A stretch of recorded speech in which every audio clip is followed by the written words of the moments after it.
ምሮኛል ብዙ ምግቦች አይነት እንጀራ የኢትዮጵያ ክትፎ ምናምን ነገር በጣም እውነቴን ነው። እንጀራ ናፈቀ፣ ክትፎ ናፈቀ፣ አይነት ናፈቀ። እውነቴን ነው። ተታጥፎ ይጣል እዛ ገና ከሄድክ 2 ቀን አይደል?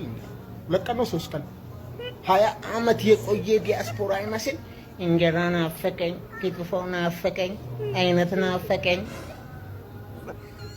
ምን አይነት ሰው ነው ደግሞ ነው የምትሄደው? ልጅቷን የተወጠረ ከበሮ አስመስለህ ሆዷን የተወጠረ ከበሮ አስመስለህ ነው የምትሄደው። ከድግስ ቤት የምትገባ ምስኪን ይመስላል ሆዷ። ይሄን ነው የምትሄደው። መሄጃ የለህም እንጂ ሲኖር አይደል እንደ መሄጃ ወይ ጎንደር ነው ወይ ባህር ዳር ነው። ሆዷን ነፍተህ ተነስተህ ነው የምትሄደው። መሄጃ የለህም ወይ ጎንደር ወይ ባህር ዳር ወይ ጅማ ነው በቃ። የሚገርመኝ ነገር ወዶ እኮ አይደለም ሰው ጫስ የሚለው በሁለት ቀን እንጀራ ናፈቀኝ የኢትዮጵያ ክትፎ ናፈቀኝ። ኧረ ሸም ነው እንደው እኮ ወይኔ አምላኬ እንደው ምን ይሻልሃል